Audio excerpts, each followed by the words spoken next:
Good morning. Happy Thursday. Today is Thursday, April 4th, and I am your morning witch. So it's Thursday, so it's always a fun day for me to throw back and kind of maybe pull together some things I was talking about earlier in the week. So that's what we're doing today. So on Tuesday, we talked about ego deaths and how, they affect your life and how not to get discouraged by the external things that happen as you go through these processes. And then yesterday, we talked about how I am a superstitious individual and I believe in jinxing, and that made me look into the history of it. It made me look into the words, and then I discovered the definition of jinx and hex, and I was shocked. So the combination of the two had me thinking about ego a lot, because ego is that which holds us back. Ego is that which makes us not want to accept or listen to new information because it challenges what we have been doing the whole time, and we are our ego. A couple months ago on my Facebook page, Amber is the Color, I had shared a post saying that individualism was terrible for humanity, and ego is why. The ego is what gives us the individualism that makes us think about what is best for us as one person and not the whole. Now, through being parents, some of us have developed the introduction to escaping from the individualism in ego. Not ego as a whole, but sometimes when you become a parent, you stop thinking about yourself almost completely, and you only think about your offspring, because essentially you want your offspring to succeed.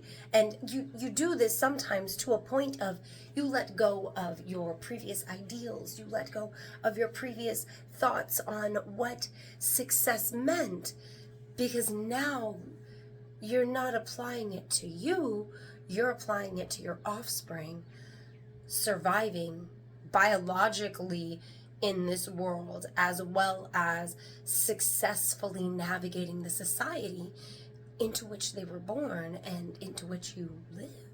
And because of all these things that ego brings us, even the success of our offspring portion, that is ego driven. It's not individualism driven, but it is ego driven. And when we allow our ego to take the reins, that is when we allow ourselves to think we are better than our fellow man, better than our fellow creature, better than the plants that without we would literally not live, better than the waters, the living waters, that without which we would not be alive. But the ego and the individualistic mentality that ego gives us causes us to want more for ourselves, to want better for ourselves, to want these ownership pieces and these power plays for ourselves, because then we as an individual are above, even if we're not better than, we feel like we are ahead of. And ego holds us back from accepting these new ideas that allow for growth beyond the status quo that we have, whether it was ingrained in us by the society or family in which we were raised, or whether it is a preconceived notion that we have come upon from our own personal life experience. Ego and these things associated with ego keep us from new thoughts and new information and new ways of being that are not egocentric, because they may be better for everyone, but I may no longer get exactly what I want.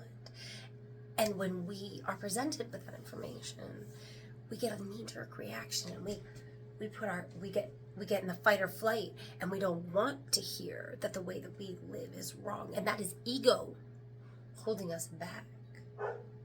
And that is why ego deaths are good, and that is why other people fear ego deaths on another's part, because it is very difficult to think about living life differently. But it's not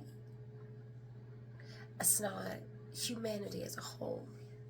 That is the part of humanity that is ego. Happy Thursday.